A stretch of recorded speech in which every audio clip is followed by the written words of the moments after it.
వాళ్ళకి ఈ గణాధ్యక్షుడు పదవిస్తాము అంటే వెంటనే సుబ్రహ్మణ్యేశ్వర స్వామి ఆయన వాహనమైనటువంటి నెమలినెక్కి భూలోకానికి వెళ్ళిపోయాడు. మరి వినాయకుడి యొక్క వాహనం ఏంటి? ఎలుక.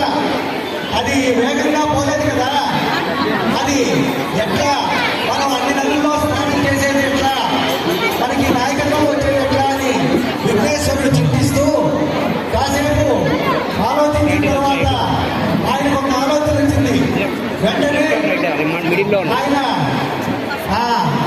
వాళ్ళ తల్లిదండ్రులైనటువంటి ఆ పార్వతీ పరమేశ్వరుల చుట్టూ కూడా 3 ప్రదక్షిణాలు చేసి ఆ పార్వతీ పరమేశ్వరుడికి పాదాలను కలిగి ఆ నీళ్లని నెత్తించనుకున్నాడు. శివయ్య అడిగాడు, ఎందుకయ్యా ఇలా చేశామంటే, నాన్న పిల్లలకి తల్లిదండ్రుల పాదాల కంటే పుణ్యక్షేత్రాలు కానీ పుణ్యతీర్థాలు కానీ మరెక్కడా ఉండవు. మీ పాదాలు కలిగి ఆ నీళ్లు ఎత్తిన చదువుకున్న వెంటనే ఆ నదుల్లో స్నానం చేసినటువంటి పుణ్యం నాకు లభించింది. కాబట్టి పిల్లలందరూ కూడా భక్తితో ఈ కార్యక్రమాన్ని చేయండి. అమ్మా, మీకు ఇచ్చిన బాటిల్స్ లో ఉండే నీళ్లతో తల్లిల యొక్క పాదాలను కడగండి. ఓం నమో విష్ణాయ భువః తాను ఉజ్జేరదాతనః మహేరణాయ చక్షసే యో వస్మతమోరసః తస్య వాజయతే హనః ఉజితీరవమాదనః తస్మానందమావో యస్య క్షణాయ చిన్మదః. పాదాలు కడగండి, చక్కగా కడగండి పాదాలు. ఎక్కడా పొగలేకుండా మీ తల్లుల పాదాలను కడగండి. పిల్లలందరూ కూడా దయచేసి పెద్దవాళ్ళు కొద్దిగా అడ్డం లేకుండా ఈ కార్యక్రమం జరిగేందుకు అమ్మా మీరు కూడా తల్లులు కూడా శ్రద్ధతో చేయాలి, భక్తితో చేయాలి, పవిత్రంగా చేయాలి. సెల్ఫోన్ల కోసం చేయొద్దమ్మా. ఇది పవిత్రమైనటువంటి కార్యక్రమం.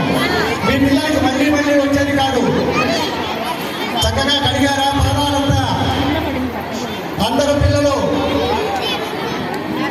పాదాలు కడిగాక మీకు ఇచ్చినటువంటి పసుపుని మీ చేతుల్లోకి తీసుకొని మీ తల్లి పాదాలకు పోయండి.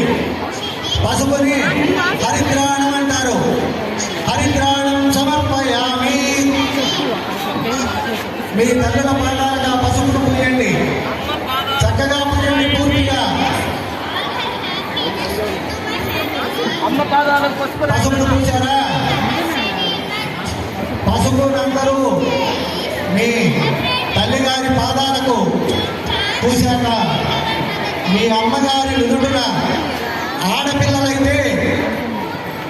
ఆడపిల్లలు మాత్రమే మీ తల్లికి ఆ కుంకుమని పెట్టండి. మగపిల్లలైతే మీ అమ్మకి వారికి అందించండి, వాళ్ళు పెట్టుకుంటారు. అలాగే మీరు కూడా పెట్టుకోండి. పిల్లలందరూ పెట్టుకొని మీ అమ్మగారికి కుంకుమ పెట్టండి. కుంకుమ పెట్టుకోవాలి, బొట్టు పెట్టండి అమ్మకి. పిల్లలందరూ మీ అమ్మగారికి కుంకుమ అందించండి. కుంకుమ బొట్టు పెట్టుకోవాలి. అందరూ కుంకుమ బొట్టు పెట్టుకోవాలి. అయిందా? అందరూ కుంకుమ బొట్టు పెట్టుకున్నారా? ఇప్పుడు మీకు ఇవ్వబడినటువంటి ప్లేట్లో ఉండే పూలను మీ దోసిట్లలో పట్టుకోండి. అందరూ పిల్లలందరూ కూడా దోసిట్లలో పెట్టుకోండి పూలని.